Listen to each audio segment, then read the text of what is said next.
on, YouTube, give me people already. Ugh, I hate this waiting portion of the stream. Ah, man, it's just awful. I've got 1,000 subs, goddammit. Give me my fucking viewers right now. Come on now. Doesn't need to be any delay on this shit. I'm back to the fit I was in the other day. Actually, I think it was about a week ago or two now, but it's been washed and spiffed up, and now I'm ready to wear it again. Took a shower earlier, so I'm feeling nice and fresh.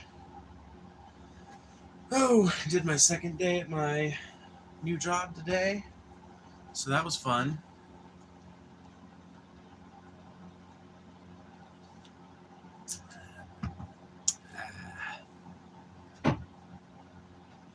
Jesus. What are you doing over there, fucking kitties?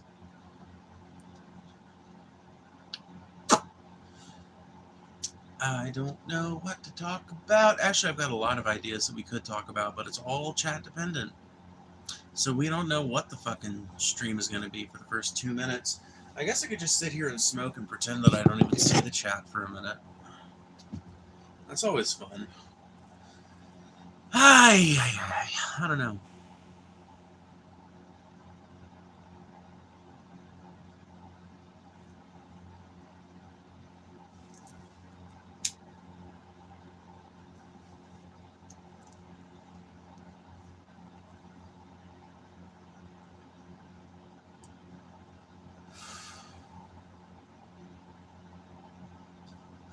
For just one time, I would take the Northwest Passage to find the hand of Franklin reaching for the Beaufort Sea, tracing one warm line through this land so wild and savage, to find a Northwest Passage to the sea.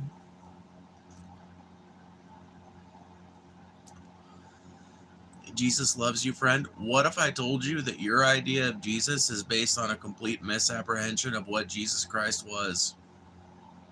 What if I told you that historians tend to agree these days that Jesus, if he existed at all, was likely a series of Middle Eastern prophets operating in the area that Jesus is famous from being from? Who was he? Likely a bunch of different figures. Not a bunch, but like 7 or 8 dudes. The consistency of the message is the main thing that enabled these different disparate preachers to be brought together under one, mythological idea like Jesus. But look into it.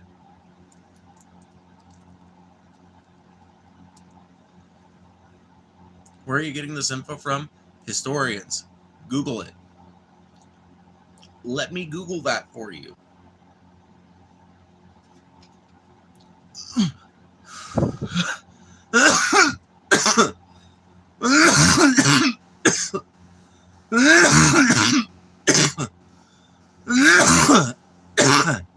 Deport Mexicans? No, I think I'd rather deport corn-fed white boys first. If that's all right with you. I'd rather deport them back to whatever planet they fucking landed from.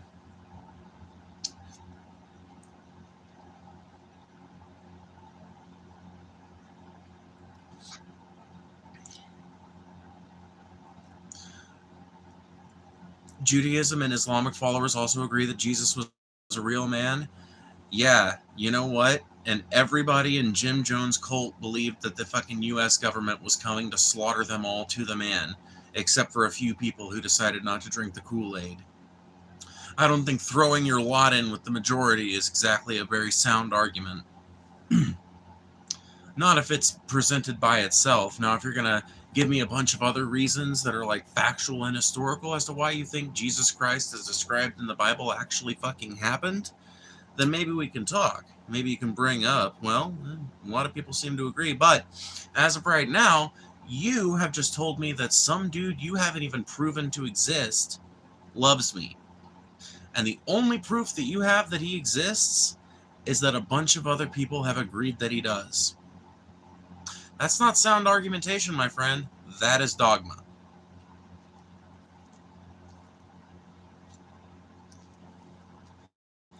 That's not sound and reasonable argumentation. That's just blind fucking faith. Straight out blind faith, incapable of critical thinking bullshit. You have not met Jesus. If you have some memory of meeting somebody that you thought was Jesus, either you met a really charismatic person or you had a drug experience of some kind, most likely, or some kind of hallucinatory experience. Jesus Christ is not real, not as described in the Bible. Now, do I think the mythological figure that we have established and kind of identified as Jesus, do I think that that historical figure had some pretty cool things to say? I sure do. And in a sense, I look up to Jesus, the figure, a lot, you know? The idea of Jesus is pretty, like, handily woven throughout my entire philosophy. I just don't hold to the idea that Jesus Christ of Nazareth was a real person that actually had magic powers. I think that Jesus Christ of Nazareth is mostly a fable, as in a story with a moral. In his case, lots of morals, right?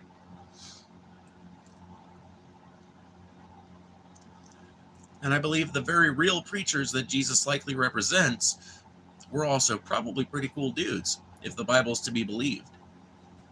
If you take Christ and historians at their word. You are having a drug experience right now by the look of things. I'm not judging them if they had a drug experience, but here's the thing. I have met some figures on LSD and mushrooms that I thought were pretty fucking divine, but I ain't sitting here telling you guys that I know the fucking divine truth of the universe. Now am I? I'm not sitting here telling you guys that I know what's what. I'm not saying there ain't a God. You know what I am saying? The Christian God is 100% not real. Sorry. The Bible purports things of God that cannot be true. The Bible describes stories that cannot be true. They defy physical reality. And at that point, you're just making arguments for why you think he exists. You're not actually making any sort of rational claim. It's not about the reality of the claim for you anymore. It's about how good the idea makes you feel.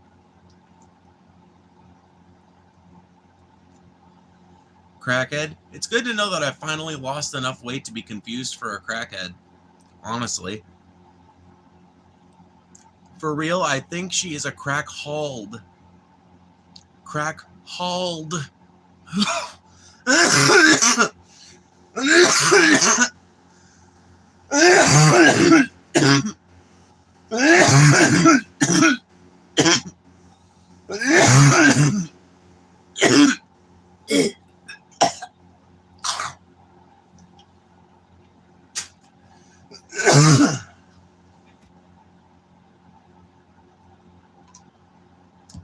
Man, I ain't even got to do much.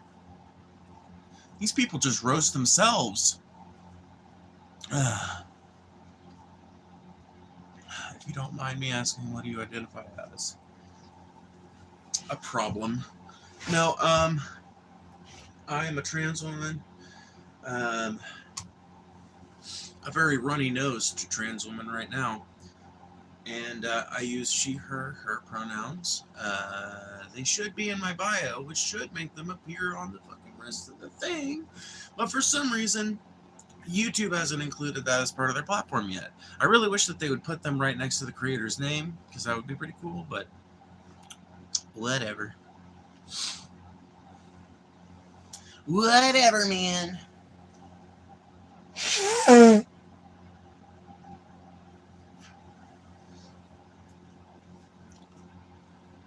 Are you high? Are you?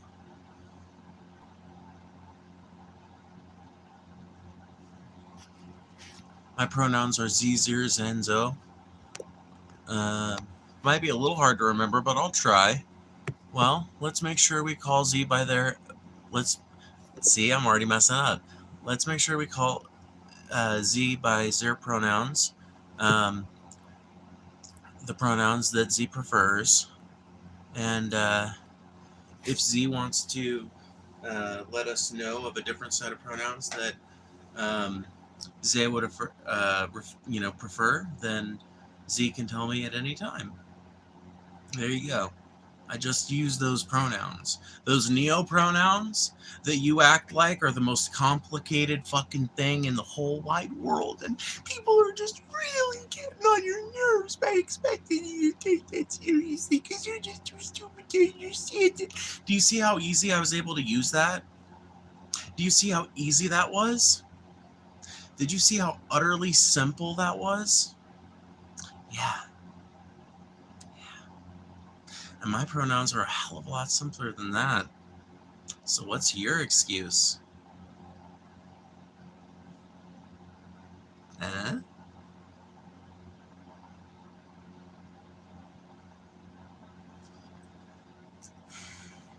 Do you like Trump? Well, let's see. I'm an assigned male at birth person wearing a lacy shirt with a pride flag behind me and a squatters' rights symbol on my guitar. I'll let you figure out if I like Trump. Now, it bears mentioning that I also don't like Kamala, so I didn't get much of a choice this year last election, so I didn't participate. Well, I meant to participate, but then I found out too late that I couldn't, so I was like, yeah, well, probably for the better. Why aren't you guys liking the stream, by the way? It's been fucking 12 minutes, and we just now have a single like on the stream. I mean, seriously, guys. Come on. We gotta get better. Come on. Hit that fucking like button. Double tap your screen right now, bitches. Come on now. You're leaving your sister in the dry. That's no good. You gotta pull me up. Send me through the algorithm. Hit that fucking button. Hell no. Hell yeah.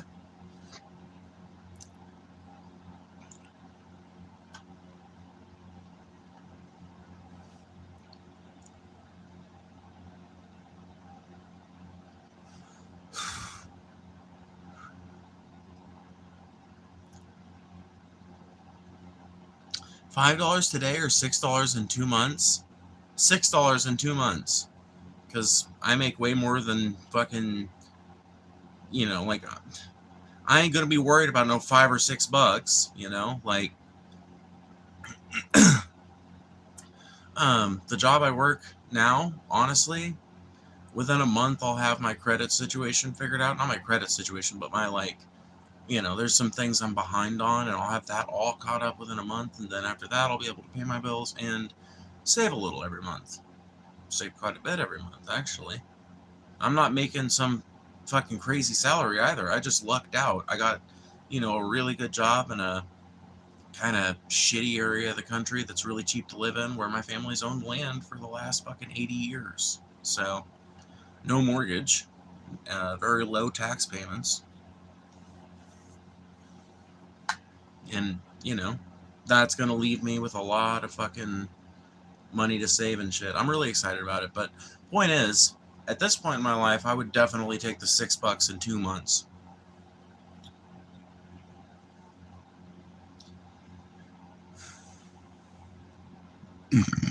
Oh my god.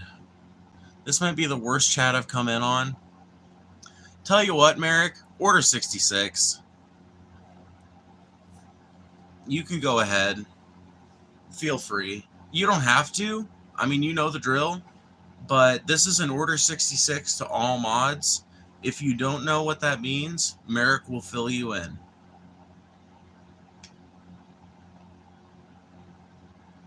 Not trying to spam. You're not spamming. Let me see. I didn't even see what you said, so. Investing in the 6, very smart. No, I don't know how smart it is, but that's what I'd do.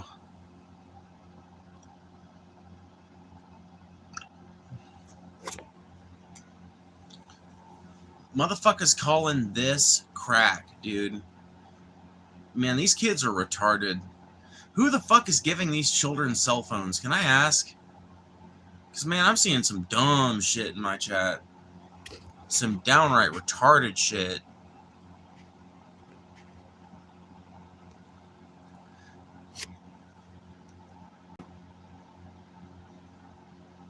What is that haircut? A beautiful one. I'll put my hair down for a while, actually. It might be comfy.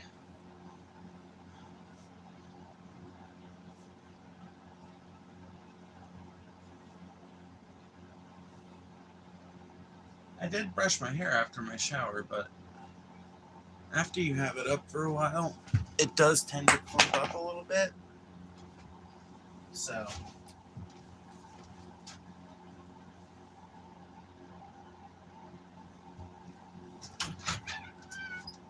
Man, the dog's been freaking out all night.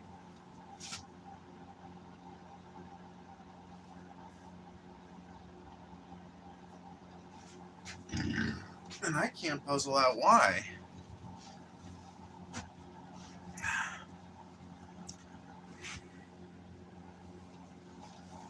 Oh.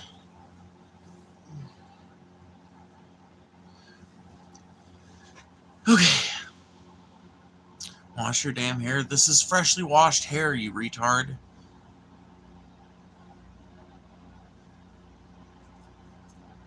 I wonder if this whole vape addiction epidemic is true, because all of these youngsters in here seem terrified of vapes.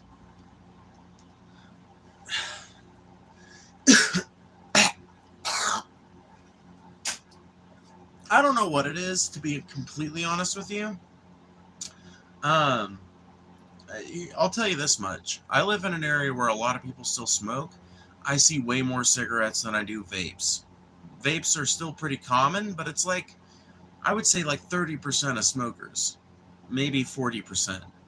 And I live in an area where you can get vapes super cheap at a number of different stores. There's like a fucking church on every street corner, but there's also a tobacco store on every street corner, you know? One of those kind of places. And in my experience, sorry, I'm trying to pop my ear. Hit the like button. 100 people in here, we're sitting at 4 likes. What kind of fucking numbers are those? Anyway.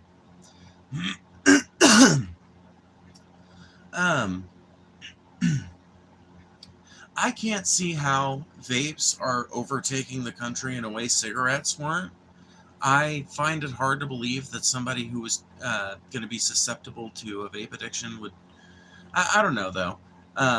I just don't know, though, because my partner didn't used to smoke cigarettes, but now they've developed a smoking habit, and I've always vaped around them. In fact, they had experimented a little bit with vapes when I first got with them, but they pretty much quit doing them and just gave them to me because they saw how much I liked them when they gave me the chance to hit them, and I was like, hell yeah.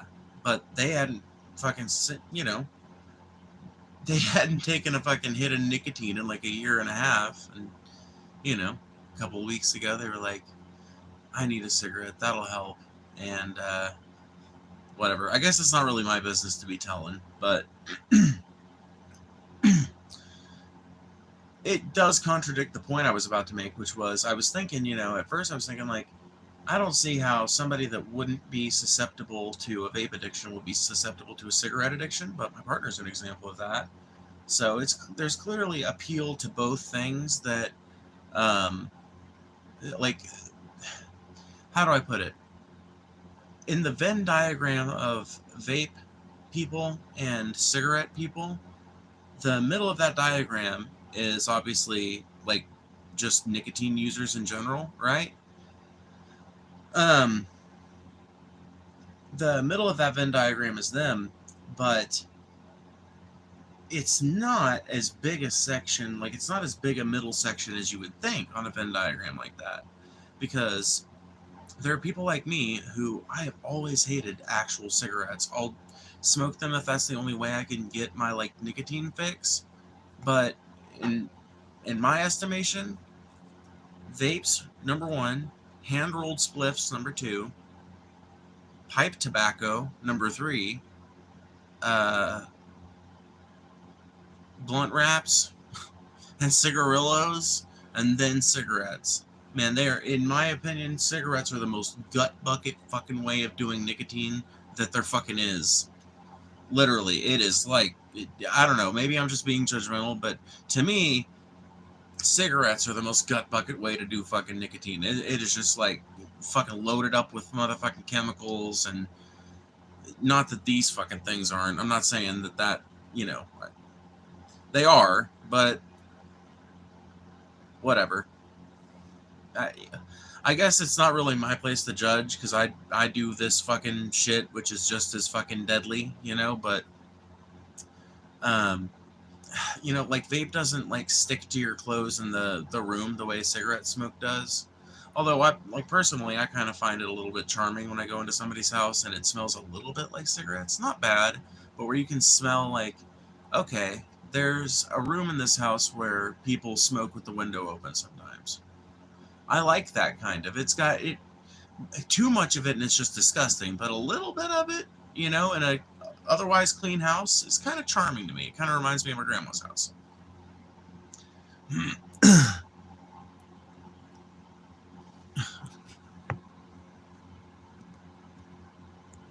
Vapes are just as bad, right? Ever consider quitting? I'm glad they aren't denying it. Well, why would I deny it? Right. I mean, like, I try not to be a hypocrite. Sometimes I, like, in a moment like that, I was about to say some stupid hypocritical shit, but I caught myself and I was like, no, you know, on further thought, nah, I'm doing some shit that's just as fucking negative to my health. But I think my, you know, like, my biases against cigarettes probably come from aspects of my childhood and, like, certain houses I've been in, like, with friends and stuff, that have just, like, almost, I don't know, I hate to use the word traumatizing in a situation like that, but it's like, have you ever been in a house that's so badly fucking kept that it's legitimately kind of scary, you know? Like, creepy and fucking weird and shit? Dude, I feel like a lot of that is where my biases against cigarettes come from, because I don't really fucking care if someone smokes a cigarette around me. You know what I mean? I don't feel some type of way about people who smoke that I don't feel about fucking people who vape, you know? So I try to catch myself when I'm about to say something like that and remit it, you know? Very respectable. I don't know about all that, but I try my best. Like your hair? Well, thank you. I appreciate it. Make sure you guys are liking the stream. Remember, every time you like the stream, that is another chance for... Have you ever wanted to quit vaping? Have you felt any negative repercussions of vape? Oh, all the time. Yeah, like Eric, you know, like normal, or Ethan, your name is, normally people come at me, and maybe you started off coming at me this way, I don't know. But luckily for you, I didn't catch that. What I caught was you trying to talk about it in a way that's kind of interesting, you know? So let's talk about it. Yes, every day I want to quit vaping, because number one, it's an expensive motherfucking habit. It's like a $20 a week habit if I'm really fucking stressed out and hitting it a bunch. It's not $20 a week. I guess it's like $14 a week, but still. Over the course of a month, it ends up being like 4, 8, 12, $42, right? 42 times 12, well, 40 times 10 would be 400, right? Yeah. Yeah, so 40 times 10 would be 400, and then, so 480. So that's like a $500 a year habit, right? Number one. Expensive. Not that expensive. Certainly less expensive than cigarettes were when I was buying them. But expensive regardless. And it's also, you know, nicotine is carcinogenic no matter what form it's in, right? It's not like the carcinogenic properties of tobacco go away because you put them in a fucking vape. That's retarded, right? So they're just as bad for you. And, you know, I have a family. I would like to live a long time, you know, to, like, see that come to fruition, you know? There are things in my life that I want to do that I'm not going to be able to do if I die at fucking 55, because I, you know, vaped heavily for the last 30 or 40 years, however long that'd be. I guess it'd be 30 years. Yeah. Because I vaped heavy for the last 30 years, and I ate bad, which actually I eat, like, pretty respectably now. And I know every fat fuck says that, but at this point in my life, I think I have actually gotten to a point, you know, good Lord willing, inshallah, you know, I think I've gotten to the point where I might have a better relationship with food now. I eat way smaller portions than I used to. I don't go back for seconds, ever. Hardly ever. The last time I did, it was because we made burgers, but they ended up being pretty tiny. I mean, I always tend to make the patties a little bit too small for grilling them. They were perfectly cooked, don't get me wrong. They were not overdone, but they were well done throughout. But they just ended up being a little small, so I ended up going back and getting me another one. But I took like a small portion of fries, and like today at work, I ate a Lunchable. Literally, like a children's Lunchable. And that was my lunch, which, whatever, it's calorie rich, but it's not as many fucking calories as I might have eaten 5 years ago in the same position. I would have fucking used my McDonald's rewards to go get a big fucking quarter pounder, you know? So, slowly but surely, through conscious effort, I'm seeing myself change that. Anyway, I guess I'll read the comments for a second because I've gotten pretty far off from what Ethan was talking about. Let me scroll up. Yeah, I definitely don't want to sound like the kind of person who just thinks you can quit whenever. No, I definitely don't think you can just quit whenever. If I remember correctly, nicotine by itself isn't carcinogenic. The studies are inconclusive, at least. Oh, is it? Is it not? Nicotine itself is not carcinogenic? That'd be crazy. Hey, what up, Book Blaze? But anyway, Ethan. Yeah. So I of course I want to quit, but it's like you said, not something you can just drop all at once. I've got the fortitude to do a lot of things in life, but right now, for me, my vape is like my binky, and I know that sounds like childish as fuck, but in every other respect in my life, I'm a complete and responsible adult, and you know, I think you gotta give a person their fucking coping mechanism sometimes.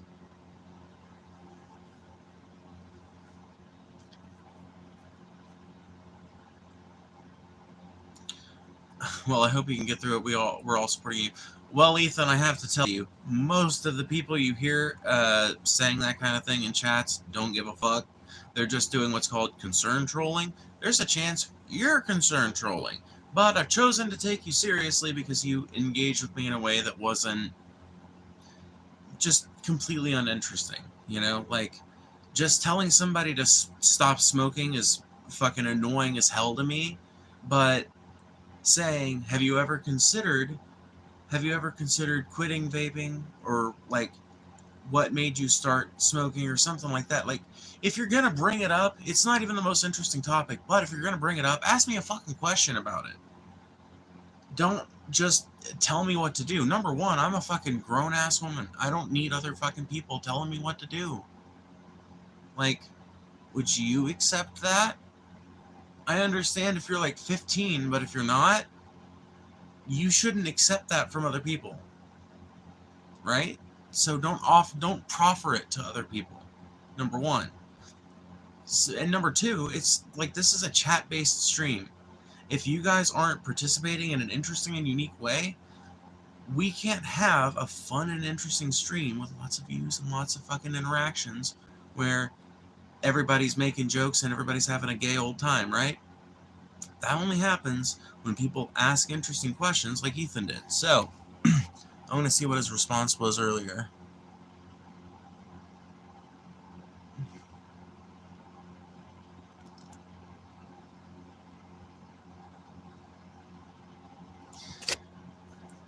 Literally just a brigade of people saying gay, dude. Am I gonna have to add gay to the blocked words list? Hold on. This isn't an interesting stream. Brought you here, didn't it, JL? And brought 185 other people together. So I guess it's interesting enough for them, huh? And you know what's hilarious, JL? You know what the fucking funniest thing about it is? When I hit this button that I just hit, I know your ass will still be chatting. You know why? Because you're subbed to me, bitch. Hi. You're hilarious. That's why you stay around.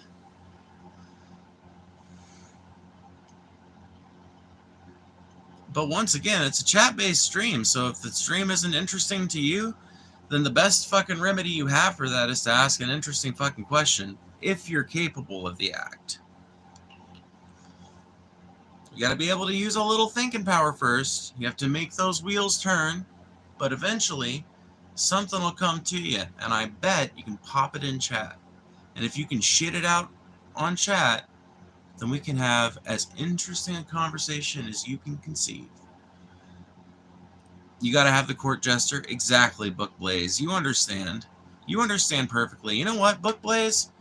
I like to foster a big, fat, juicy mod team on this channel, and you are now part of it because you have never been anything but kind and sweet in the chat, and I know that you will be able to discern who is and isn't completely fucking stupid in chat, and I know that you will be good at keeping the fucking keeping the complete nonsense trolls out and letting the interesting trolls hang around a while. I trust that you'll be good at that. I get the fucking impression about you, Book Blaze, that you've got a sense for that. Especially since you said that. So welcome to the mod team. Don't consider it an obligation. I don't have the money to pay you to make it an obligation. But what it is a guarantee that you won't be accidentally banned when I give an Order 66 and that. And furthermore, it's the ability to help clean everything up, make the chat readable, and help us have an interesting conversation. And as you are a participant in Hydrology streams as well, I trust that you will have a fair, even hand and will have enough experience with these types of chats to know who goes, who lives, and who dies. Based new mod, yes. Yes. Goddamn, thank you, milady. I shall take up the saber for your honor and kneel to the laws of thy kingdom. Thank you, Book Blaze. Now go out and do my bidding. Swing that axe. Swing that axe. I swung around the stream a couple months ago. I think I don't know if you remember me. No. I mean, like, you see, like, right now there's 165 people in here. By the way, you guys should all be liking the stream. Come on now, just double tap that screen or hit the button. But there's so many people that come through these streams that it's genuinely hard to remember names that aren't in here every night. If you're in here every night, then I know who you are. If you're not, I you know, there's a couple of people. Like, there's one person in my community I haven't seen around for months, but, you know, last I checked, they were really busy, so I just assume that's where they're at. But there's a person named Disguised Rats. I remember their name because they were in here for like 2 months every day that I streamed. You know, that kind of thing, that will build rapport in my mind. But if you're just like a fly-by-night, randomly here, then gone the next, like, I'm not going to remember you, sorry. But that's just on limitations of human memory. That's not, you know, on me. I talked about the worker-boss relationship, how the boss shouldn't have the power they have now, I think. Oh, well, then we probably had a fucking, probably why I found my way back. Yeah, probably. That's, you know, that was probably a really fun conversation, actually. Because I probably, excuse me, agreed with you, knowing my own positions. So I bet that was a fun conversation. And I vaguely remember having a conversation with somebody about that. So It's not a dress. This is just a lacy blouse. And I'm wearing it because I like it. And I think it makes me look pretty.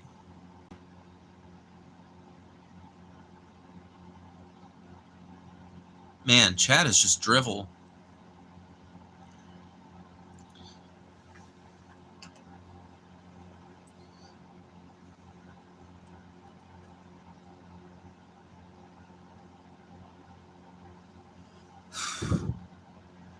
I've got subscribers mode only on, so consider the fact that everybody in here who's getting bitch slapped out of here had to subscribe to my channel to get banned.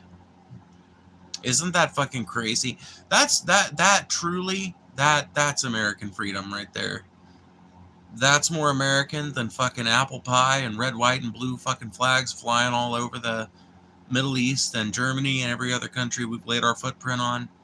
I tell you what, that's American. Does that make you feel empowered? No. Wait, what? Wait, like banning people out of my chat? No. Wearing dresses and like girly clothes and like blouses, I guess, is a weird way to put it. That's not necessarily how I like think about it. It just makes me like feel not horribly awkward. I don't know how to put it.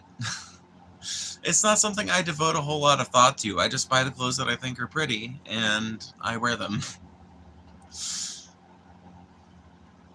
And I feel better when I'm wearing something that I feel like matches and, you know, has a good look to it.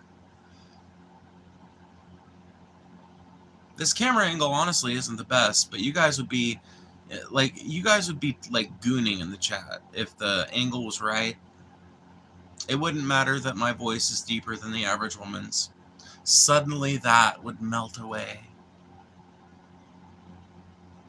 Newsflash, feeling pretty makes you feel good. Exactly. Yeah. Like, but here's the thing, like, here's the problem, Merrick. I'm trying to explain that to somebody who clearly lacks the human emotion of empathy, so it's like I'm trying to get over a hill.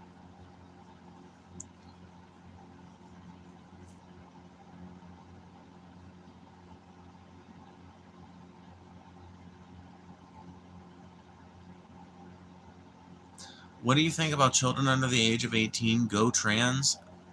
I think it's a really fucking rare event, but I think if a person that's under the age of 18 is like genuinely trans, they are going to display that behavior regardless of environment for years, and you'll be able to tell whether it's a phase or whether that's going to be their personality. Like, I'm sorry, this idea that you can't tell the difference between a phase and a new aspect of your kid's personality, it's just, in my opinion, it's like a complete lack of understanding of child psychology. But I think if you've got a kid like that, then I think, you know, and modern medical science would agree with me, the best course of action for that kid would be to put them on puberty blockers until such time as they can make a decision. Okay, this is what's right for me. I'm going to go through with my gender transition, or, you know what? I think maybe I'm just a tomboy, or maybe I'm just a more effeminate man, or whatever, right? They get to that decision point, they go whichever way they're going to go at 18 or 16, whatever it is in that jurisdiction, and away they go on their transition journey. Puberty blockers, if they don't cause any long-term harm, so if somebody takes them to delay puberty in order to give them time to make that decision and to live without being strictly gendered, you know, on the basis of what sex they were assigned at birth, and if you stop them, right, if a person decides, no, you know what, I think it was like a behavioral outgrowth of something else, if that's the conclusion they come to in therapy, then they stop puberty blockers. Puberty takes place. Sure, it takes place a little bit later in life for them, but that happens to some people anyway, and they seem to make it out just fine, many of them. So I think it's one of those like issues that's been way overinflated. This is there. You realize you're probably talking about like 100 kids in all of America.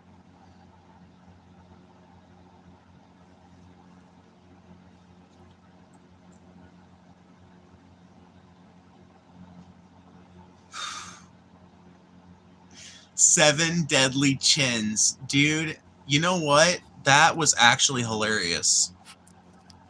John, I can't pronounce your last name, but you know what? That was fucking hilarious. That one was funny. Yeah, like it was creative, dude. Like I love it when a troll actually puts some fucking thoughts into the drivel that they type into the chat, dude. I'm all about that shit. Please hit this stream up with your most interesting and funny attempt to troll. Just don't be retarded, dude. Spamming gay in my chat is not trolling. It's just being a dumbass. Telling me to go find Jesus is not trolling. It's just being a Jesus freak and a dumbass. You know? If you're gonna troll, at least don't be a moron. You know? Like, that's all I ask. I'm not asking you not to troll. I'm just asking you not to be a fucking idiot. Is that really that hard a bar? I really don't feel like it is.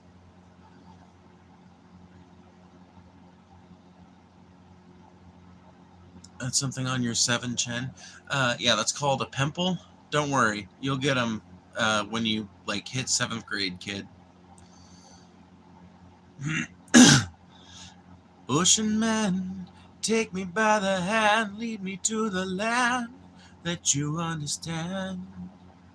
Ocean man, the crust is a void when it casts forth to the childlike man. Ocean man, the crust of a life form bracing the sand, searching for the coast of the land. Ocean man. That's a good song. Dude, can somebody ban all these fucking gooning people? Can we fucking get rid of them? Can that go away? Like, that's like fucking so weird. You would not say that shit to me if you were standing next to me at a fucking bus stop. You would not say that shit to me if you were standing next to me on an assembly line. You would not say that shit to me if you were sitting next to me on a bus. So why the fuck would you say it here? Like, I'm sorry, like, not to bring the vibe down, but you guys are acting like a bunch of fucking chimpanzees. And you need to cut it out. Because it's not cool. It's not funny. And I'm not gonna sit here and fucking look at it for the next 20 minutes while you guys get it out of your system. So fuck off with the gooning comments, because I would like to have an interesting fucking conversation at some point in this godforsaken stream. And your fucking retarded sexually harassing comments are starting to piss me off.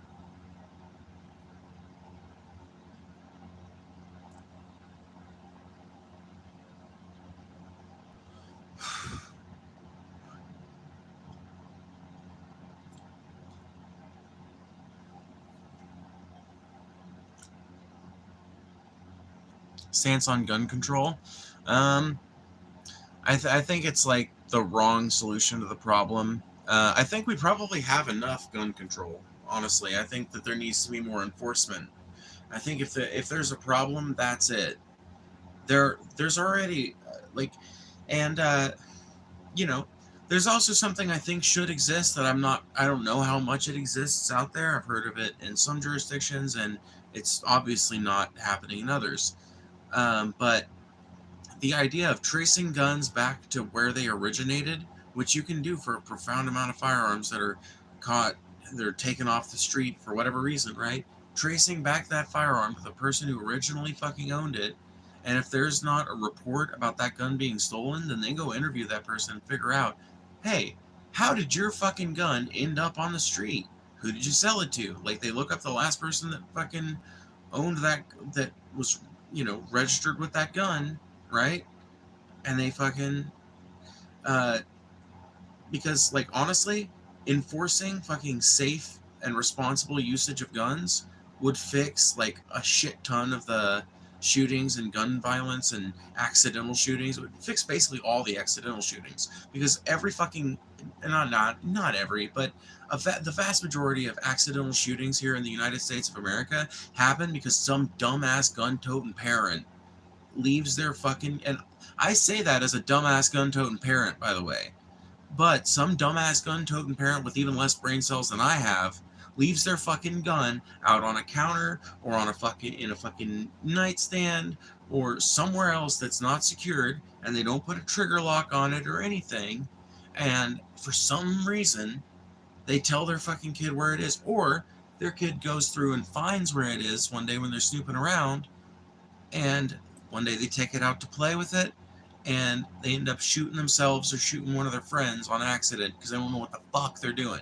Because their parents don't want to teach them how to fucking play with guns, because they don't, not play with guns, you never play with a gun, but their parents don't want to teach them how to be responsible with guns and how to use a gun, because they're terrified that they'll end up playing with them. But ironically, the only way you get a kid, in my opinion, to not play with guns is to teach them about gun safety. Because if you properly teach your kids, like I was taught as a very young child about guns, you will never have a kid that's messing around with your guns. I didn't. You know how many times I touched my parents' guns when they weren't around in my life?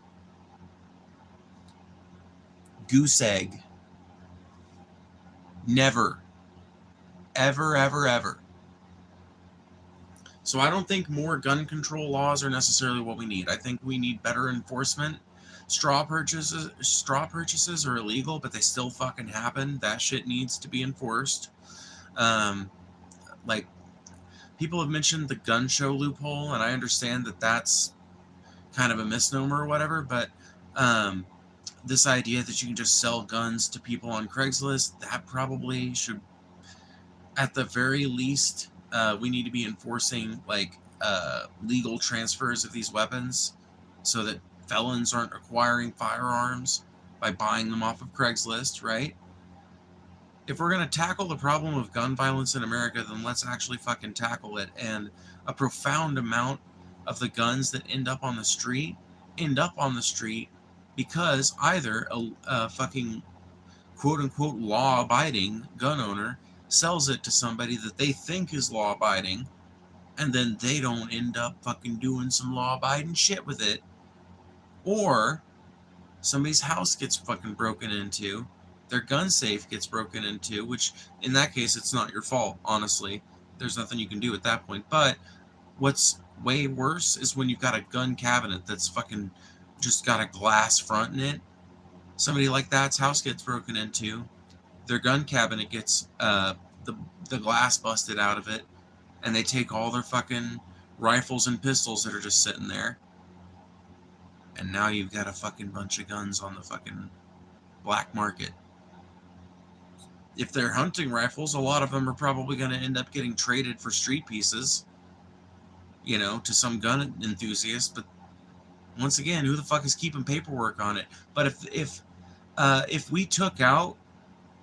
we legalized and regulated all drugs and diverted the money that currently goes in to drug enforcement, to gun enforcement, just enforcing the existing gun laws we have, keeping violent felons from having guns, making sure that domestic abusers ain't got guns, making sure that when a gun is sold, there's fucking paperwork on it. Like, this is all basic shit that even most Republicans will usually agree with me is like, yeah, I mean, that's just kind of part of America at this point. I don't see any reason to change that. Background checks, that kind of shit. Which that's one of the few fucking things that does seem to be pretty well enforced. But I'm saying there's so many parts of this fucking process that we have laws on the books for it. It's just that there's no federal oversight to make sure that every little fucking police department in the country is following those guidelines and enforcing those laws. And so a bunch of unlawful shit happens. And I'm of the opinion that if we divested ourselves from the war on drugs, we could more than afford a war on fucking street gangs and like you know what? Here, I'm just going to pitch it to you guys. Here's my combined plan. Here's my combined plan to deal with the drug problem in America, to deal with the gang violence problem in America, to deal with the gun violence problem in America all at once. Okay? So first step, we legalize and regulate all drugs. And I mean all drugs. We cut the cartels and the gangs' feet out from under them. We take away their biggest stream of revenue. We turn it into a self-sustaining enterprise that's managed by the government through an elected committee of the people's interests. You know what I mean? Every state has its own little fucking special committee in its Congress that handles the affairs of that dispensary program in that state, but it's all administered in all 50 states so that people never again die from tainted drugs.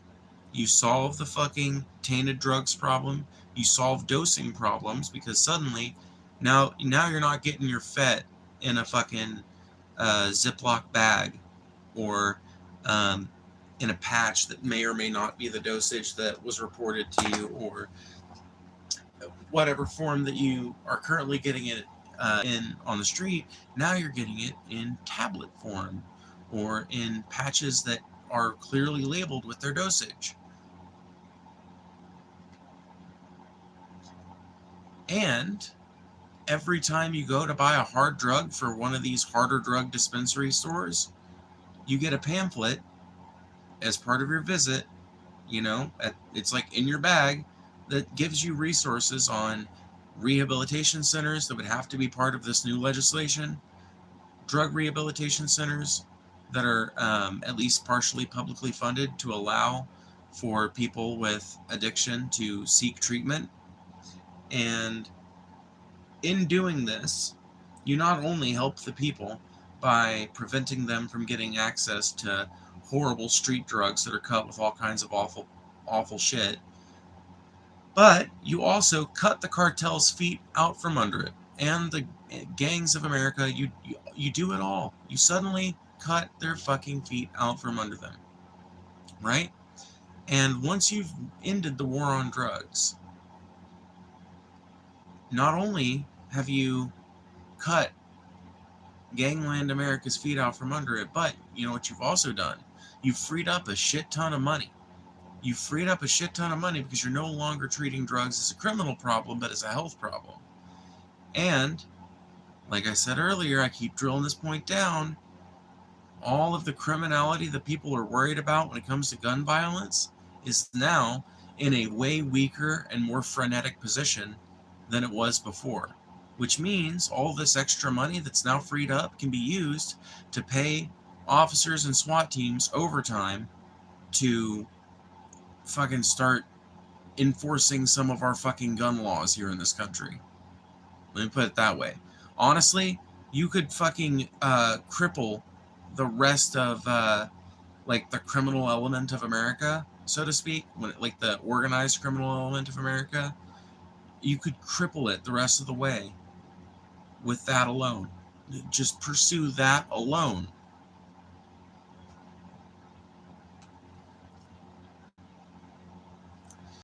It's laughably sad how plenty of severe alcoholics think they can judge other drug addicts and look down their nose because their vice is legal. Oh, I know. That's a really shitty kind of hypocrisy that really bothers me, but goddamn if it's not something that affects a lot of people, dude. But Blaze, you are entirely fucking right. Like Prohibition and its removal, right? Making alcohol illegal gave the gangs power and caused a bunch of violence. So they legalized it, and now they don't have that power. Is that what you're going at? Well, Ethan, yes, that's a really good example. Thank you. During Prohibition, well, let me put it this way. Organized crime in America didn't really exist until Prohibition. Because before that time, the basis on which organized crime would really come to be known, I'm not saying it didn't exist before Prohibition, but it didn't have anything like the sort of cultural sway that it has now, or that it had back in the day, right? It rose to prominence because of Prohibition. Because Prohibition meant that you couldn't get liquor in just any bar anymore. It meant that you couldn't go to package stores anymore. It meant that you couldn't even brew beer anymore, or whiskey or whatever, unless you were licensed by the government to do so for medicinal use. So, here comes the mafia. Here comes organized crime in America, looking to make a quick buck. They set up their own distilleries. They hired old distilleries to basically discreetly start making their product again and shipping it out under the veil of night, or disguising it as some other kind of factory and resuming operations through treachery and just like Machiavellian manipulation of the market forces and the government and the criminal justice system. They ended up conquering America, basically, all because alcohol was illegal. If alcohol hadn't been illegal, then their business model would not have been possible.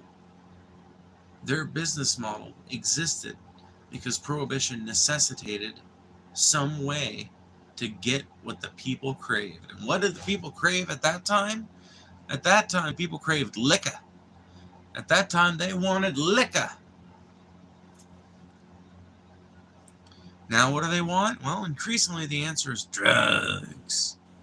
But I see no reason why we should keep the drugs away from them.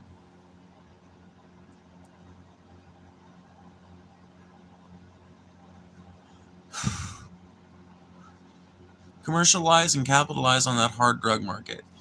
I'm going to use the money gained from taxing hard drugs to fund the American war machine. I know, Perseus. Perseus, you're a strange duck. Like, I've heard you agreeing with all the crazy leftist shit I say, but you realize that I'm like a anti-war hippie, right? You know what? I don't know where Perseus stands, because sometimes I feel like they're being sarcastic, and sometimes it's clear that they're being sarcastic, but I don't know. I think Perseus sometimes is operating a couple of degrees of intelligence above where I'm at.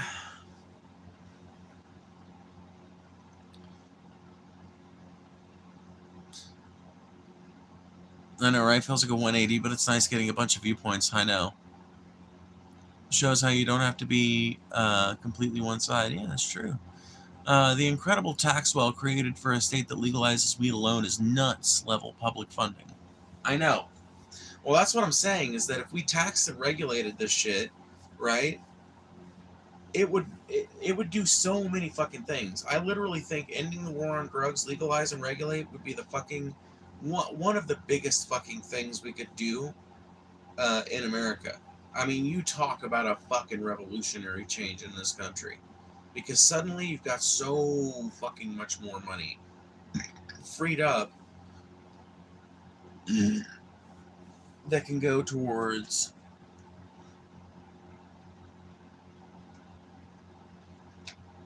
education, like it does in Missouri. It goes to education and Veterans Affairs, I think. So you can do it like that. You can put it in fucking infrastructure. You can put it in.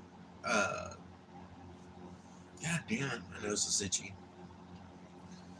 You can put it into rehabilitation programs. Pretty sure that's what Mass does, at least partially, with its cannabis taxes. I know Mass also invests in education with its cannabis taxes. That seems to be the most common thing to do with it, which I guess makes sense, right? If you're gonna have a sin tax, at least make it go to something good that everybody can believe in. But yeah, you free up so much money by legalizing and regulating these drugs, rather than letting the cartel. Number one, people don't realize this. A gram of coke, last time I was in a position to buy some coke, which was about 2 years ago, So maybe this information is fucking outdated, but, you know, last time I had somebody that I knew actually had that type of shit offer me coke, it was going for $80 a gram. Now, if you think about it, coke don't cost no $80 a gram to grow. Coke is actually like you got to remember, cocaine grows on trees, literally. Like it's a fucking plant derivative. So it's one of those things is that if we legalized and regulated all hard drugs, cocaine is one of those things that we could probably grow down in Florida enough for the fucking entire US need for fucking coke. And it would fucking cost way fucking less. Not that I think that would be like, not that I'm like worried about the cost of coke, but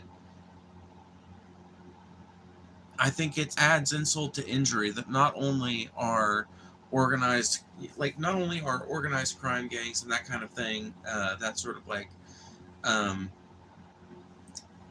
interdealer violence kind of thing. Not only are they fucking each other over and fucking their communities over and fucking everything over, they are literally fucking over their consumers by charging them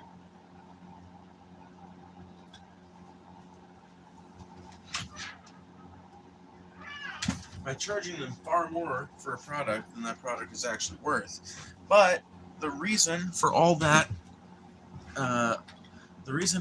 you know, markup is all to pay for the bureaucracy of those organized crime units, right? For real though, the money freed up by legalizing drugs could be used to fund some sort of national health program, so people don't pay like $1 million because they broke their knee. You're 100% right, Perseus. That's what I would personally love to see done with it. That's what I want to see done with the fucking thing, right?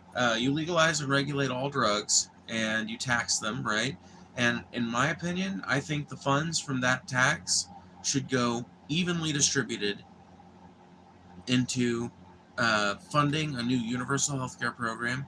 It's not going to fund it all the way, but it'll provide it a shit ton of funding. And half of it goes into being evenly distributed amongst every school district in the fucking country on the basis of how many students they have to serve.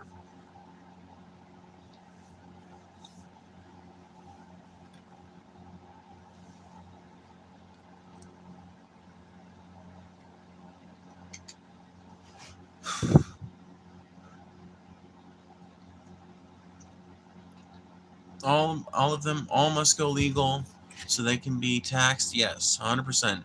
If you were to unveil changes like these to state and federal law, which drugs, if any, would you legalize the at-home production of? If I did legalize and regulate, I would... Here's the thing. I don't think we should necessarily legalize at-home production for all of these drugs. I've never cooked meth personally, but I grew up in an area where cooking meth was a pretty common side gig. And meth labs are pretty scary things to realize you have in your neighborhood. It was always really creepy to me when I would walk through a neighborhood and suddenly I caught the, you know, like the very distinct smell of like meth being manufactured or smoked, you know. Long story short, meth production at home is one example of a drug that I don't think we can trust people to do it. I would want to see some of these drugs, sure, you can produce them at home. Like, if you want to grow a coca tree and you can manage to make it grow, I'm fine with that. Shrooms, 100%, make them at home. I don't give a fuck. Obviously cannabis, right? But those aren't fucking hard drugs. We're talking about the hard drugs. Morphine, I guess. You can get that, you know, I mean, heroin is a morphine derivative, and morphine is an opium derivative, and opium is a poppy derivative, right? So, you know, a lot of localities in America can grow poppy. I would be perfectly fine with people growing poppy for their own personal opium production, or for production of opium for refinement into morphine, or whatever, right? I'd be fine with that. I do still probably. I kind of think that as long as we've got like this kind of like nanny state government that has to exist because that's what people are acclimated to, I think we've kind of got to cop to the fact that the cannabis legalization plans kind of have a point. Like, there's not really much point in legalizing and regulating if you're just going to allow a secondary market to exist anyway. Um, like a massive secondary market. So I think that probably personal production should be like regulated, you know? But I would be fine with people making enough for them and their families and their extended family, which would probably amount to quite a lot of poppy or quite a few coca trees or whatever. Ultimately, my main thing is they need to be legalized as far as possession, trade like trading, transacting on that basis, etc., etc. And they need to be regulated so that people are getting quality products that aren't contaminated with crazy shit that they can trace the fucking growing process of or the manufacture process of, so that they can have some kind of confidence in what they're getting rather than the current state of affairs where people just get what they get and die sometimes, which I think is pretty reprehensible. But it's one of these plans that's got so many fucking benefits to it. Number one, yes, you free up an immense amount of tax money, and it goes all sorts of different places. You can put it in education, you can put it in healthcare, but it also cripples the fucking a lot of the gangland violence in America, right? Um, Ends up taking a lot of crime off the street by just completely wiping out its fucking income source. It's no longer, it's now cheaper, way cheaper, and way better and safer to buy these hard drugs off of a like government licensed dispensary in your area than it would be to get one through your plug. So suddenly the plug and the fucking organized crime unit that they're or that sounds like a police organization, the organized crime fucking syndicate or whatever that they're part of, the gang or uh like I don't know. I hate the term gang because I feel like it's developed kind of connotations that I don't necessarily like. But point is, you cripple them and get a lot of that shit gone off the street just by virtue of fucking erasing the income stream, and you give you free up money that's currently being spent somewhere and turn it into income, and that money that's now not being spent it's freed up money for one thing, which is police enforcement, right? And what are we going to point that at if there's no more war on drugs? Well, my fucking idea would be to point it at gun enforcement, basically, on making absolutely sure that people are fucking abiding by the pretty fucking simple, basic, and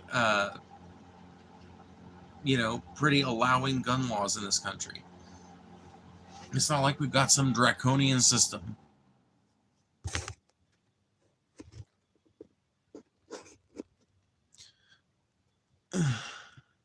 I remember hearing that like 80% of the world's LSD was made by like one dude in the 80s or something.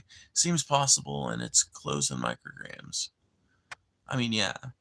Agreed, the regulated and normalized production, sale, and use is a big green light for me also. Yeah, 100%. Yeah, I've also heard that. I don't know if that's 100% true. I know that there are very few fucking people who actually make acid these days because it's one of those things that the federal government really doesn't care that much if you're buying acid for your own personal consumption or if you've got a little bit of acid. A local PD might give a shit, but the feds don't really give that much of a fuck. Ask me how I know. But they do give a fuck if you're making it. They give a lot of fucks if you're making it. And people that are found to be making and distributing it are pretty regularly busted and sent to jail for 20 years, so.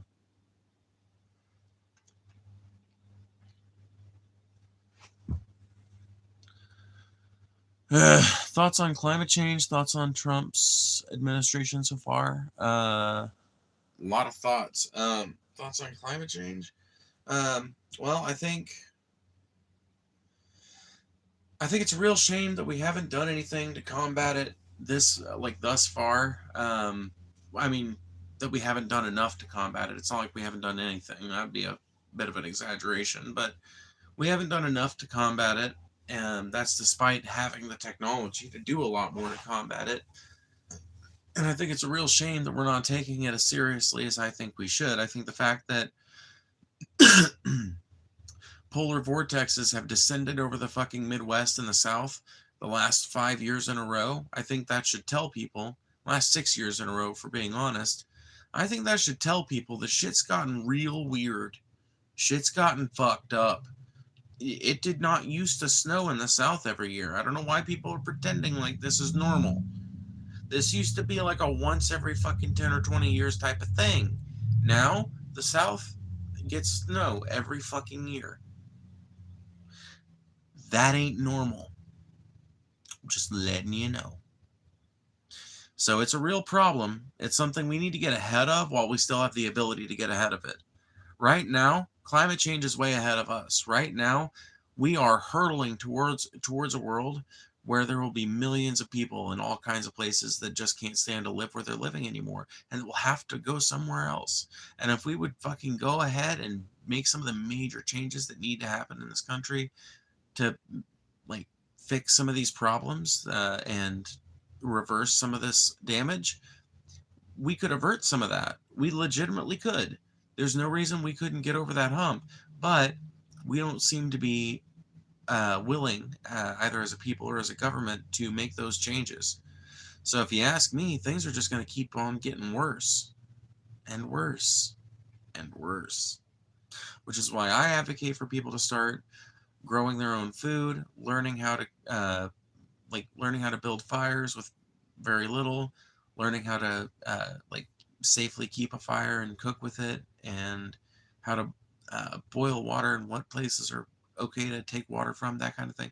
That's why I think it's important for people to start learning the sort of basic knowledge that I think we sort of just look at it as like a reality TV show thing when we're watching some show about people trying to live up in Alaska or some shit. But I really think we're fast approaching a time where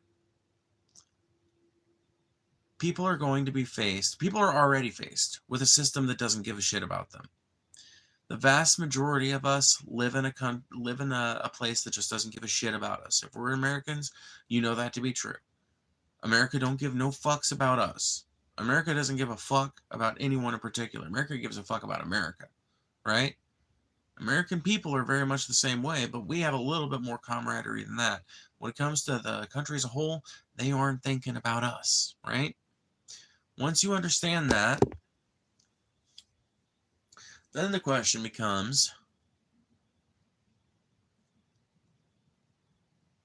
okay, if nobody's going to save me, then if nobody's coming to save me, then what do I do to make sure that me and my family survive this?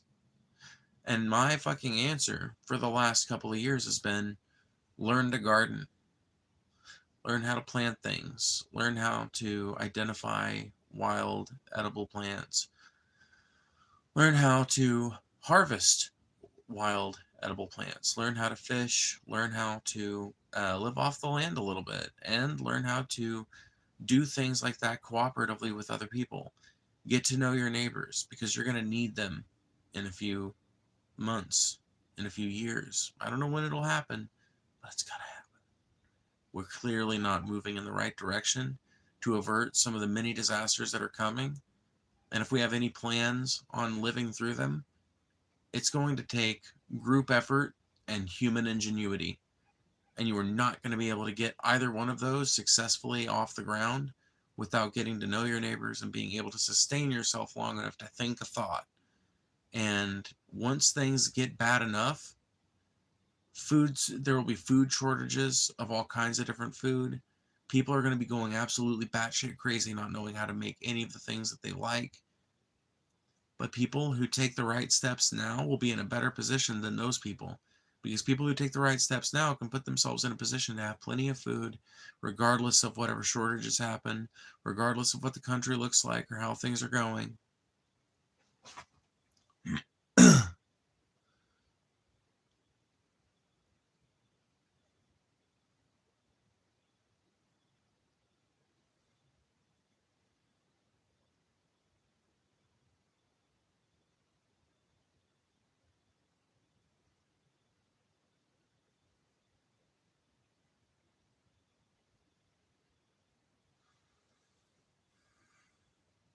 Nathaniel, those things don't contradict one another at all. But I also don't claim to be an anprim, so... I did it one time, but...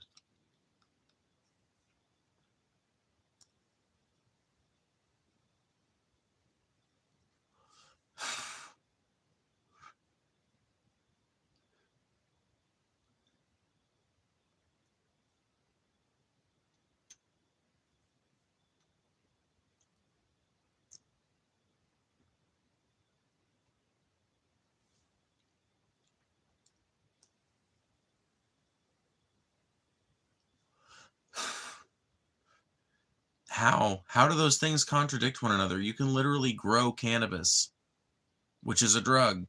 So, are you retarded? And also, I haven't fucking logged into my Twitter in fucking years, so...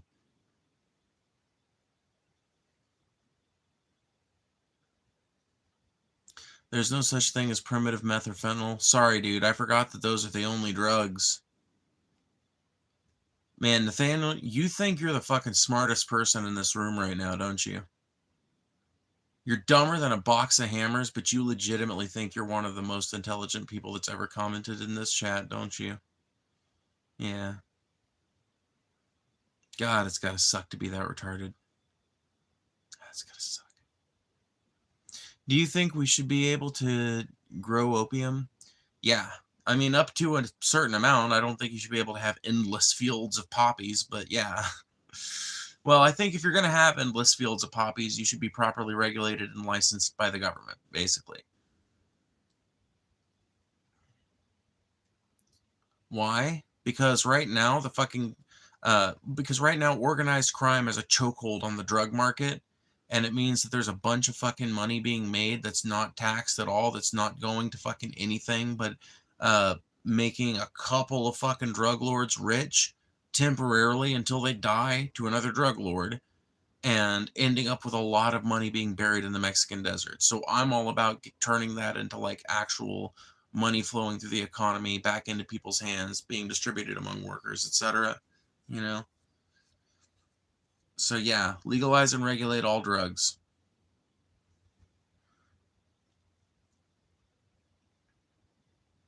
Well, thanks, Azrael. I think if opioids are going to be legalized, they need to be regulated. I'm 100% with you, Perseus. I don't think it's safe to legalize something like that without regulating it.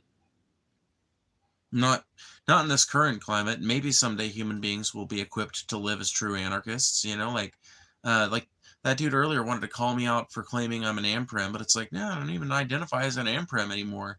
Nowadays, I say I'm I'm, you know, I kind of think that an amprim future is pretty likely given what I see around me right now, you know, but it's not the future I hope for. It's not what I'm trying to build, you know, it's not what I would prefer for all of us, right? And I don't know how functional a fucking society it would be. I think it would end up being more of a descriptor of the society and less a functional one. But, you know, I do describe my politics as like I'm like a social democrat or a democratic socialist. I'm actually not sure of the difference. But which, you know, somebody's going to say, oh, don't even use the term then, but fucking come on, give me a break. I'm sure there's one of them that I have the right definition for it. I'm just getting it backwards, right? Point is, I would say I'm like, you know, the Bernie Sanders agenda in the next 2 years,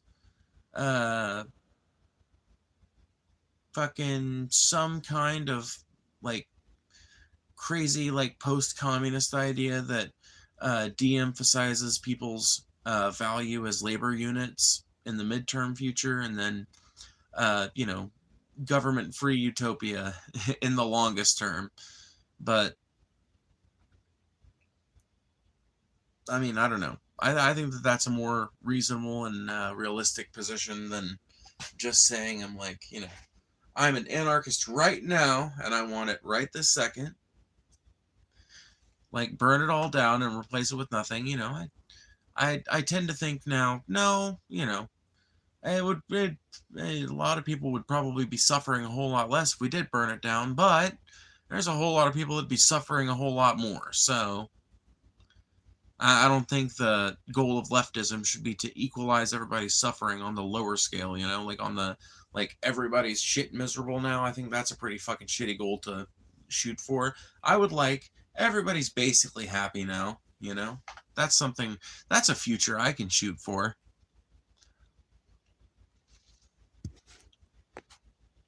Who the fuck is TND? What the fuck is that? What are you talking about?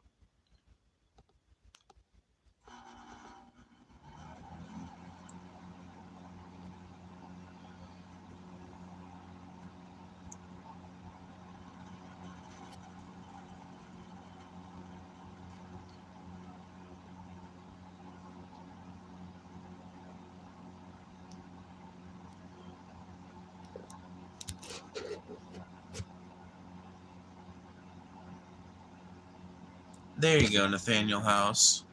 You don't have to be bothered by anything I say ever again.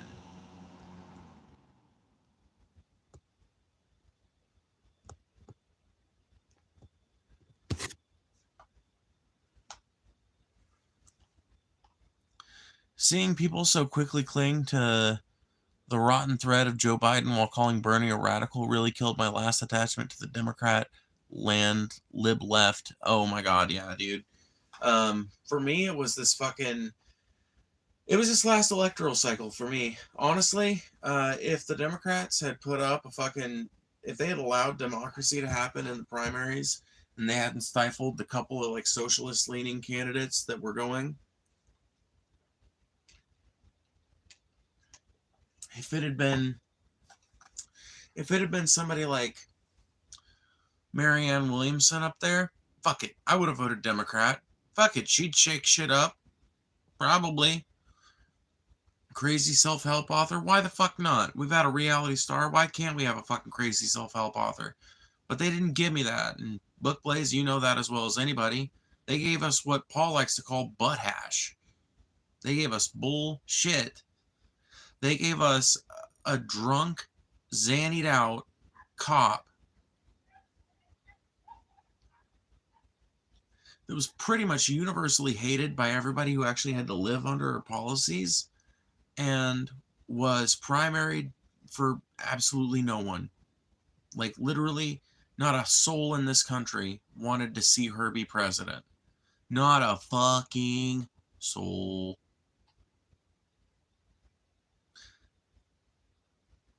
And yet, she's who they coronate. And it might have been one thing if she hadn't been part of Joe Biden's administration, but she sat there. And that's, you know what killed it last year more than anything for people? I'll tell you. You know what killed Kamala Harris's campaign? You guys want to know? You guys really want to know what killed Kamala Harris's campaign last year? You really want to know?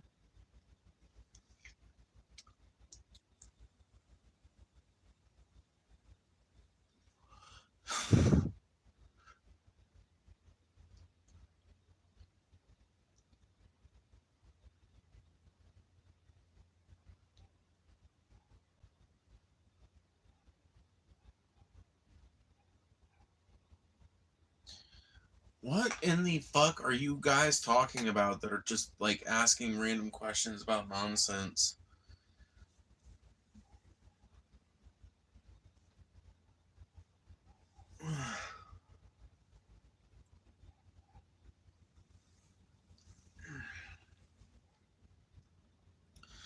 Oh my god. Fuck, I can't do it.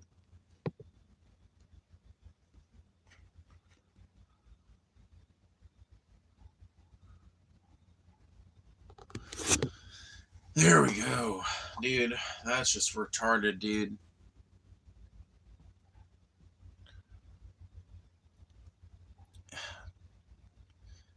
World unknown is black. It's fine.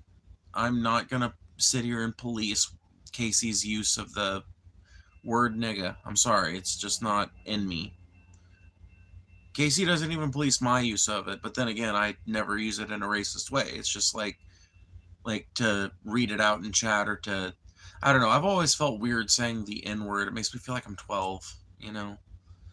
I feel like people can understand that I'm not being racist when I say that. Like, I don't know. I don't want to fucking make the whole conversation about it, but... Ooh, train.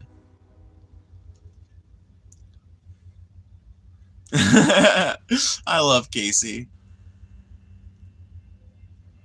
If y'all don't stick to the topic at hand or learn to type, I'm going hunting. Book Plays already knows, dude. Book Plays gets it.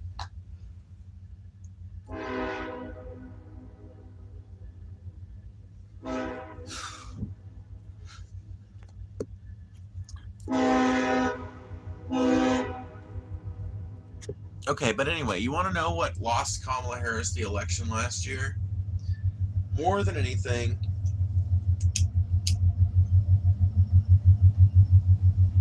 it can all be summarized with one Kitchen Nightmares quote.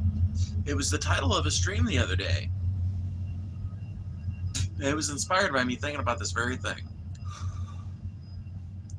I want someone to guess what killed Kamala Harris's campaign last year. Why didn't she win the election? More than anything, why didn't she win? Why didn't she make a completely perfect showing against the worst fucking president that we have had in the last 15 years? And one of the stupidest candidates that's ever ran for the presidency. Why?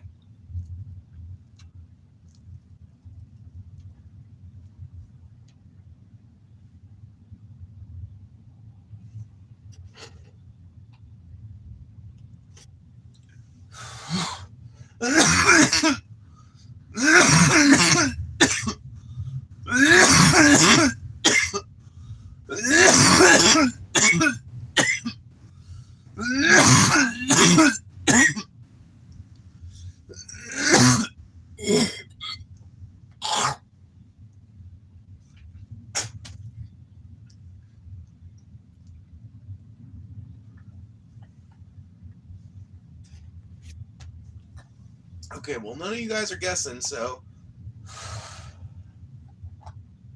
I guess I'm just going to have to tell you. Kamala Harris lost last year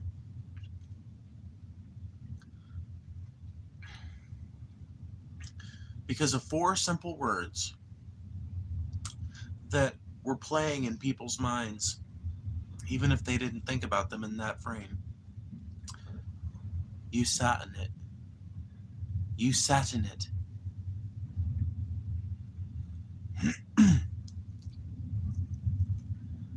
You sat in it. And that's how people felt about Kamala Harris. People saw that she made excuses for everything that Biden did and didn't meaningfully distinguish herself from him whatsoever. People saw not just that, but that she intended to continue those policies. People saw her intransigence when it came to the issues that really mattered and continue to matter to the American people. But more than anything, more than all that, she sat in it. She watched it get worse.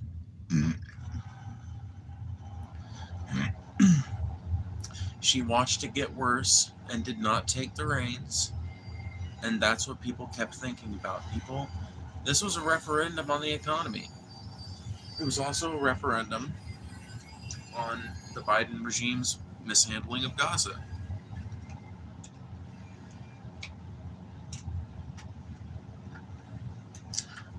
And people looked at Kamala Harris and they saw her as a continuation of Biden policy, and they knew that to be true because she sat in it. She watched it go down every day. She watched those meetings and sat by doing nothing.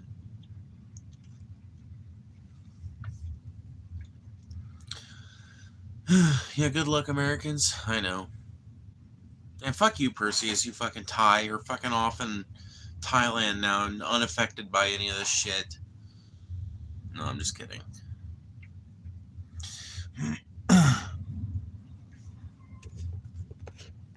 Man, I feel like this is another fucking... That's just another fucking Markiplier bitch, so be gone.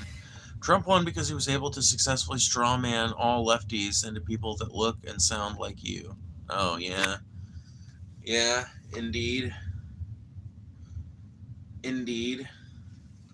Into people that look and sound like me. What do I look and sound like? What do I look and sound like?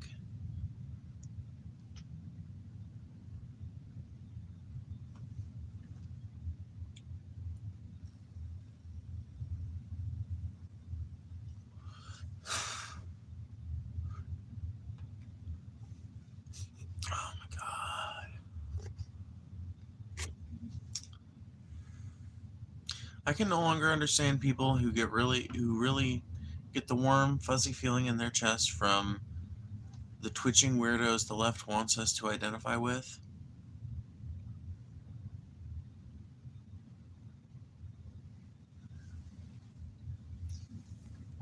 Are you talking about, like...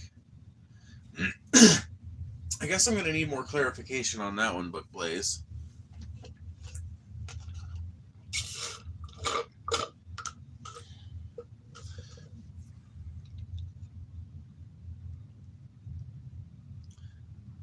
Man, what a shitty fly-by-night comment that other person fucking left. Like, I don't want to focus on it too hard because it seems like ennobling a fucking moron, but what a fucking shitty thing to just lay and then flitter off into the fucking ether like a little attention-seeking bitch. Worst thing Trump has done so far? Allowing Elon Musk into the halls of power. Hands down. I think that's even... Honestly, that's even worse than what he did to trans people as far as, like, you know, not allowing them in the military anymore and not... at least I'm pretty sure that Trump policy was resumed, and not allowing trans people to change their gender marker on federal documents. Like, that shit sucks. But in my opinion, the thing that sucks even worse is Elon Musk, a fucking billionaire, being allowed through Doge, a fucking government institution that he basically...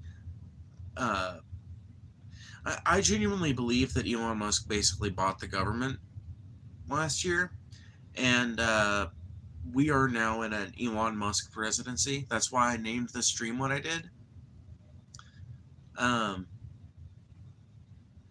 I don't think we're looking at a Trump presidency. I think we're looking at a fucking Elon Musk presidency, because Trump is a fucking bought and paid for fucking shill son of a bitch that would sell his own mother's pussy up the river for fucking 5 cents.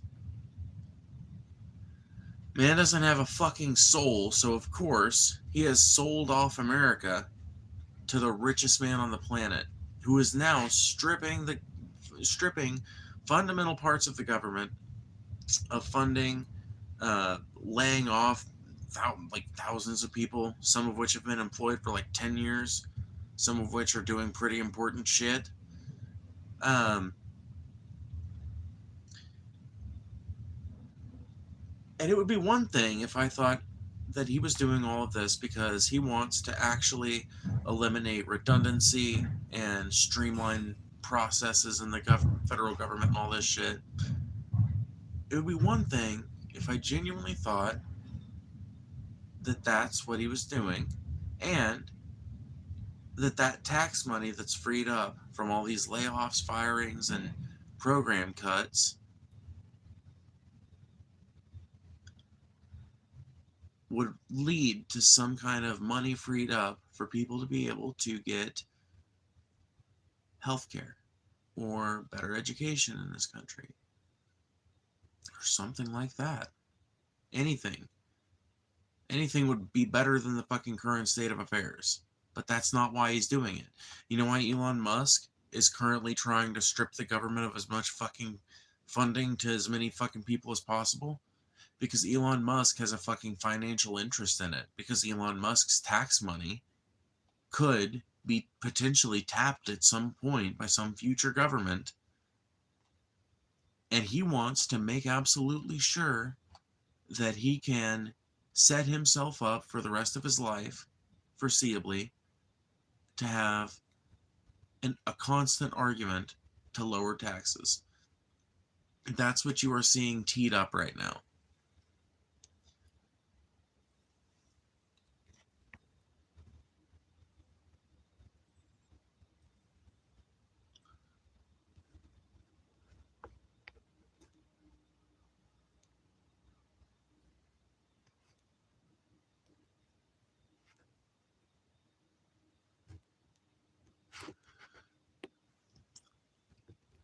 Just go along to get along, people. I mean, who really felt that Biden or Kamala was stepping up for them personally?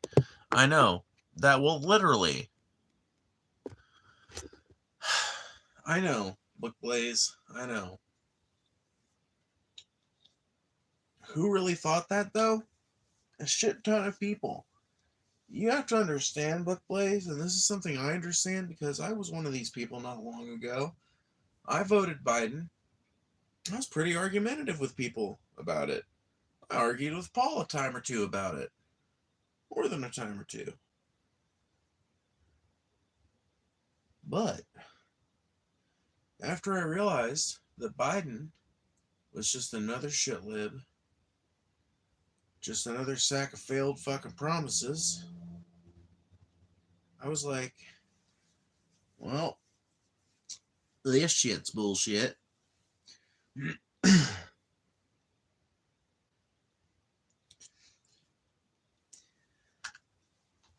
And I decided at that time that I was probably not going to vote for the Democratic Party again in 2024. But I also said, I'm going to give it a minute. I'm going to see what happens, because who knows? Maybe they'll put up a socialist this time. Maybe they'll put up somebody worth voting for. You never know, right? Never do you truly know. So I gave them the old college try. Well, I gave them the old college wait, I guess. But 2024 gets here. And not only have they basically decided, yeah, we're running with Biden. That's who we're going with. Full steam ahead with Biden. But they keep on going despite horrible appearance after horrible appearance, after horrible ad against him, after horrible ad against him. Just like an endless onslaught. His approval ratings were so low, so disgustingly low. And then what happens? He finally gets in a debate with Trump, and he looks like a fucking moron when he looks remotely. When he looks remotely aware, he looks like a fucking moron, and when he is not looking aware, he's sundowning. Literally. You can see the old man being an old man live on fucking TV, and that sank his fucking candidacy. But rather than allowing some fresh-faced Democrat to rise through the ranks and get that nomination despite their fucking socialist-leading policies, the Democrats decided, no, we'll continue being the fucking party of the right by getting his vice president. We'll be, we're going to continue being diet Republicans by allowing his vice president, that's, Miss Do Not Come, we're going to put her up as our lead candidate now and essentially coronate her, even though she was literally not primaried by a single fucking person. Nobody wanted her. She was an unpopular candidate. And yet, there she sat at the candidate's fucking helm. And that the fucking bullshit that happened over the course of the last year is why I'll never vote for the Democrats again until they put up a genuine socialist candidate with a genuinely socialist record.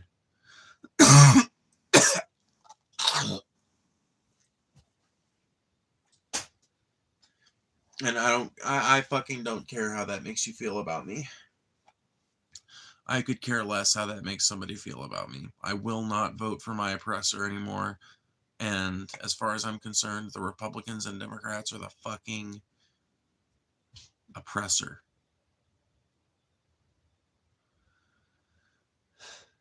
They're not the same, but their differences are used against us. Their differences are used to keep us from collaborating with one another, keep us at each other's throats.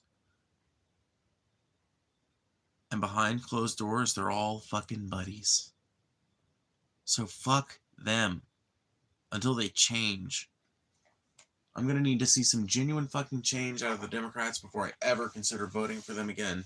Because as of right now, what I advocate for is for people to throw their fucking legitimate, hard fucking, I don't know how to put it, like, put their ripe, burning passion into getting a third party nationally relevant in this country. An American Labor Party, maybe? I don't know what it should be. Maybe I should do some research into that and just start fucking running with one. But I think we need to fucking land on that. We need to shout it from the rooftops. We need to spread it as far and wide as we fucking can. And figure out a new way, because I'm telling you guys, like, the fucking current state of conditions is it's not. Sorry, there's a thorn or something. Shorts. Man, whatever. Anyway.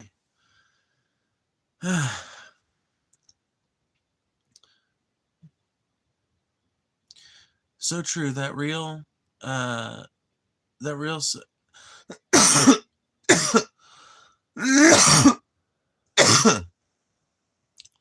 Okay.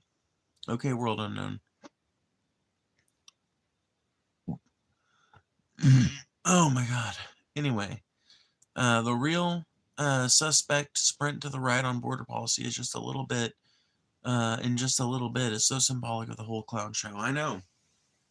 The march to the right on the border policy is one thing, but I gotta tell you, the signs have been coming hot and heavy for a while. The Democratic Party completely abandoned its universal health care position, which it briefly adopted in 2016, you'll remember, and which it brought back for the fucking 2020 election. They teased us with it for the 2020 election because it was COVID-19 was happening. So, but you'll notice Joe Biden was never talking about Medicare for all, as far as I know. I would have to go back and look and remind myself what his policy was, or what his proposed policy was for healthcare. But I'm reasonably sure he was never advocating for universal healthcare. But there were people that were in the primary process that got pretty fucking far, that debated the president, that did have that position, that completely held that position. And that was a position that was held by a shit ton of Democrats. And a lot of people that went to vote Joe Biden that year complained on social media about how they had to vote for him despite the fact that he's kind of wish-washy on healthcare. He's like public option, but sometimes it seems like he doesn't support a public option, and it doesn't seem like he really has much of a plan. You know, we saw that bear out. I mean, it was a talking point of theirs for 4 years after Bernie introduced it as a talking point on the national level.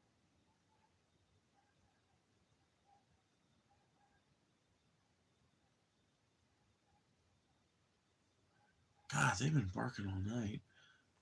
Anyway, it remained a policy, right? Or not, it remained a policy position for like 4 years after Bernie made it nationally popular and during the era of COVID. But then it kind of just silently died out as COVID regulations eased and people's minds started focusing on other things. And now the Democratic Party's position is like, well, I don't even know. Like, number one, who the fuck is the leader of the Democratic Party now, right? Who the fuck is at the fucking helm of that ship? And number two, I think if you actually just look at their policies in aggregate, you would find that Democratic policy ranges from the current healthcare system is fine. We just need to do, like, we need to negotiate drug prices and some other, like, very basic shit. Ranges from that to, there's a few Democrats that do support universal healthcare. There's just a few, but they're out there. Who the fuck is setting the policy? That's my question. Like, who do you go to for the standard of what is a Democrat right now? Because last year around this time, I would have told you, well, Joe Biden and Kamala Harris, sadly. But now, I don't even know. Who the fuck is it? Think about it. Really think about it. Obama? Gotta be, right? Or Clinton, maybe. Maybe both of them together. That's not even me being conspiracy brain. It's just like, who the fuck else is fit to be there, you know?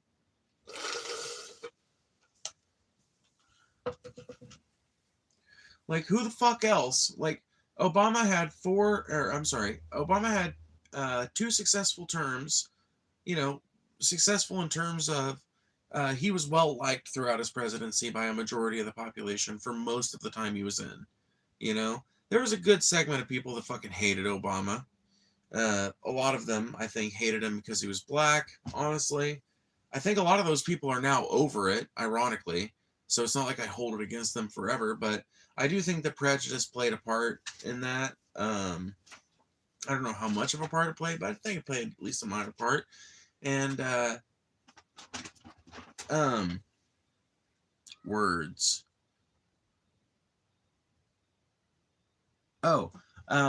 Yeah, so there was like a number of people who were like Obama haters, but it never felt to me like it was like 50% of the country or 60% of the country.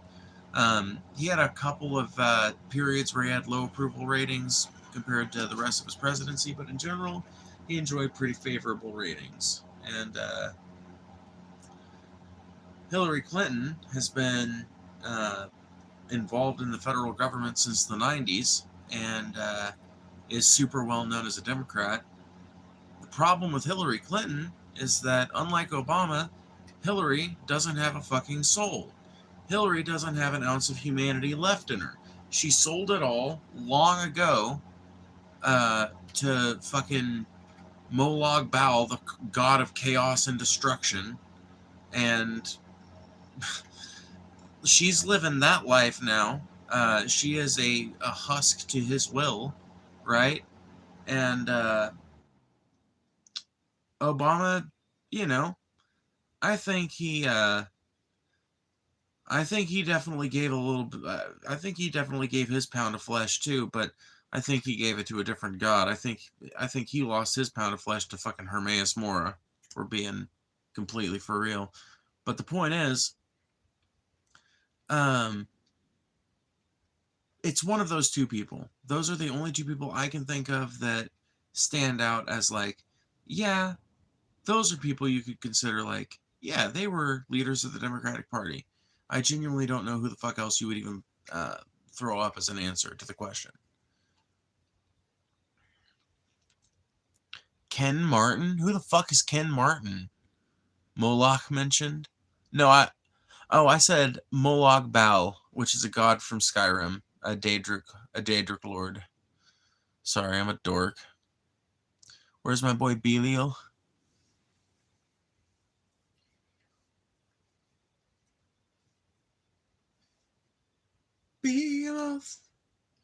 Belial, Beelzebub, Asmodeus, Satanus, Lucifer. Since dawn of time, the fate of man is that of lice, equal as parasites and moving without eyes. A day of reckoning, a day of wounded nerve.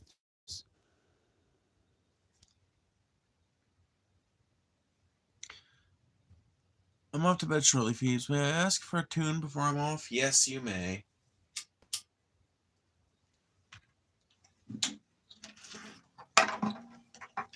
Any particular genre or anything you want to hear?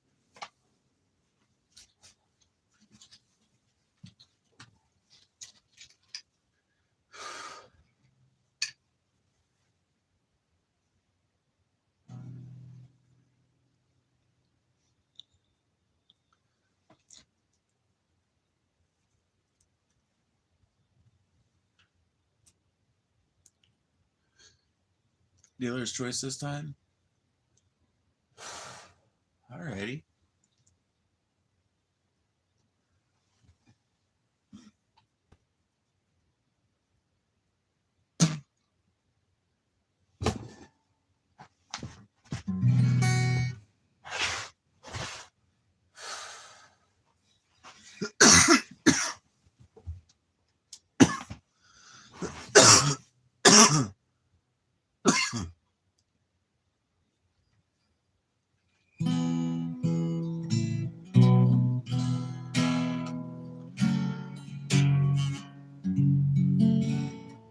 I can't play Stairway to Heaven, or I would.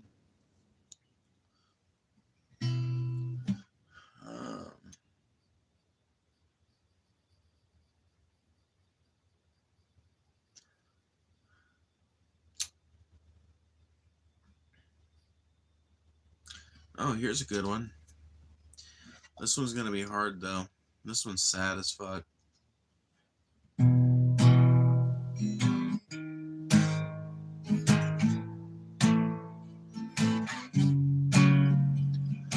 I've got a kid, his name is Scott. He's going blind, and his blood just will not clot. Doctors lining rows to take tubes up Scotty's nose. There's a field where Scotty used to play until Ortho-Orange number 42 was dumped in it one day. I think it's so funny, I laugh until I cry, just me and God. Ooh, watching Scotty die, just me and God, watching Scotty die. The chemical plant across the street puts off stink that colors our white sheets. It's been happening for years. Now I'm crying rainbow tears. One day my dog went out to play. Instead of gray, he came back colored yellow. The chemical man said, stay mellow. It happens all the time. Now Scotty's skin is going blind, just me and God. Ooh, watching Scott die, just me and God, watching Scotty die.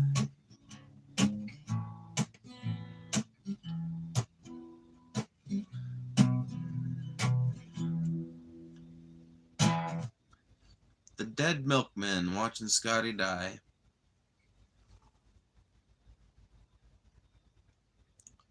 If I knew how to play Stairway to Heaven, dude, yes.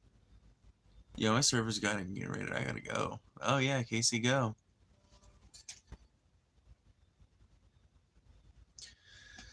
Ooh, that's a heavy ass song though. Ooh, that's a heavy one.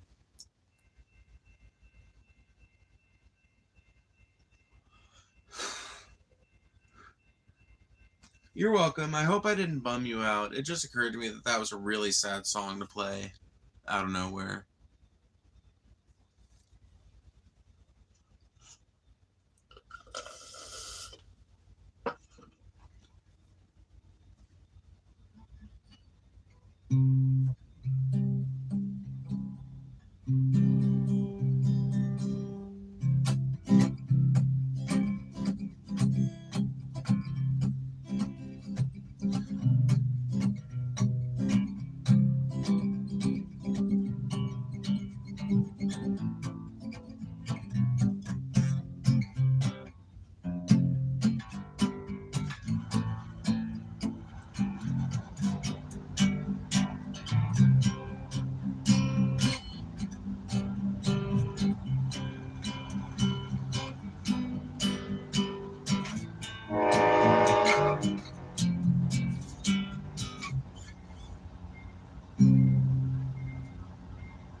Is that a song I've ever heard? Is 500 Miles from the Bullet Train soundtrack?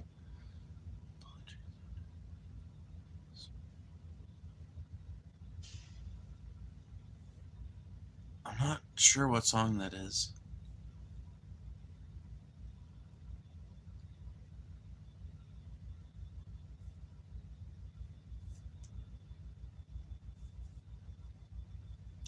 At a hotel watching your live stream? That's cool.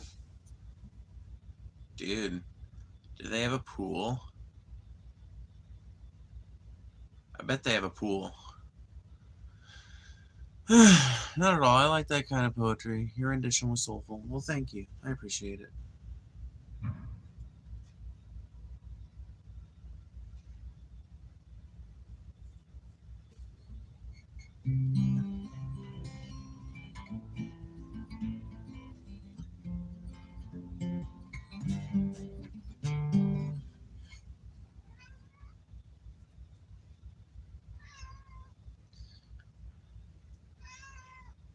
Meow.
Alright, I gotta go.